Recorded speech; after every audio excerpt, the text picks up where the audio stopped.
Assalamualaikum warahmatullahi wabarakatuh.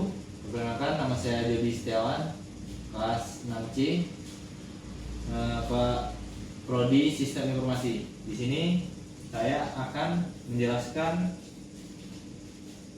salah satu metode SAW. Di sini ada satu buah contoh soal. Oke, di sini kita akan membahas satu soal. Contoh, di sini ada sebuah perusahaan akan melakukan rekrutmen 2 calon programmer. Kriteria yang ada adalah sebagai berikut. Yang pertama, yang A, benefit. Salah satunya pengalaman kerja di C1, pendidikan di C2. Kemudian ada B, yaitu cost. Yang cost ini ada jarak tempat tinggal, yaitu terletak di C3.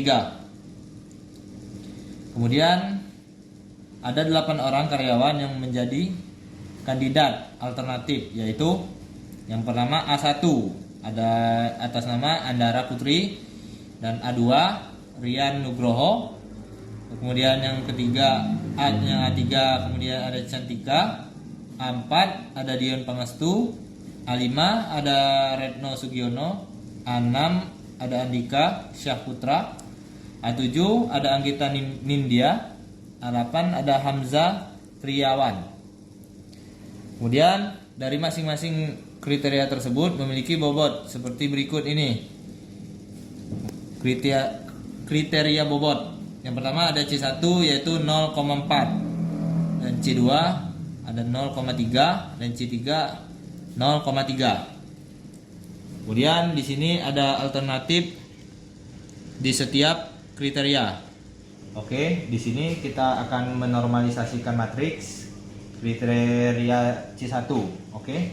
Di sini ada hasil dari kriteria C1 itu didapat dari tabel alternatif. Ini contohnya angka 1 ini didapat dari A1 C1. Kemudian nilai di bawahnya didapat dari tabel C1 sampai ke bawah. Kemudian hasil dari C1 tadi kemudian dijumlahkan dan inilah hasilnya. Oke, dan begitu juga nilai dari C2 didapat dari tabel alternatif C2. Seperti di sini, dan inilah hasilnya. Oke, di sini ada kriteria C3. Di C3 ini ada sedikit perubahan karena nilai C3 ini adalah cost, dan nilai yang ada di C3 ini terletak di bawah. Jadi kita bikin nilai cost itu menjadi minimal, dan inilah hasil dari pembagian tersebut. Oke, di sini ada hasil dari penjumlahan tadi, kita masukkan ke dalam matriks. Nah, dan kita kalikan ke bobot yang ada di sini. Contohnya ada 0,4 kita kalikan ke 1 yang ada di C1, dan ini hasilnya. Kemudian 0,3 kita kalikan ke C2. Hasil dari C2 yaitu di sini. Kemudian seterusnya yaitu 0,3 kita kalikan ke C3 yang ini, dan hasilnya di sini. Begitu juga selanjutnya sampai ke bawah. Nilai terbesar yaitu terdapat di P5. Oke, di sini ada soal nomor 2. Seperti yang kalian lihat. Di sini ada yang soal kedua yaitu metode WP.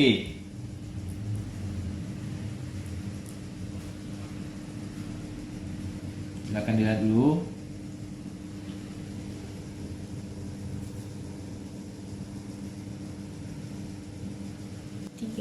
Oke, di sini ada tabel alternatif. Tabel alternatif ini seperti di soal nomor 1 tadi. Contohnya ada C1, C2 dan C3, kemudian dan C4. Nah, di sini C1, C2 dan C4 termasuk ke dalam golongan benefit. Dan C3 termasuk ke golongan cost. Kemudian kita kalikan ke bobot ini. Nah, di sini ada, kita lihat ada menghitung vektor S. Menghitung vektor S ini caranya yaitu bobot ini kita kalikan ke C1 yang ada di kolom A1, maaf. Kemudian hasilnya ada di S1. Nah, seperti kalian lihat hasilnya di sini. Kemudian seterusnya untuk bobot ini kita kalikan ke C2 di kolom A1. Kemudian seterusnya kayak gitu juga. Ya. Oke, untuk mencari vektor V di sini hasil ini kita dapat dari hasil penjumlahan dari S1.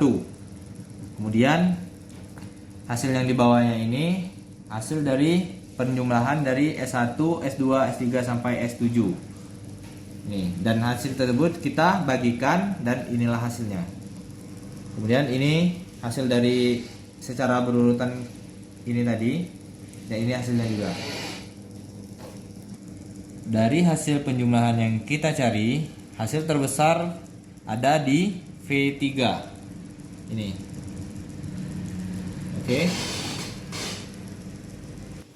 Oke, sekian penjelasan dari saya.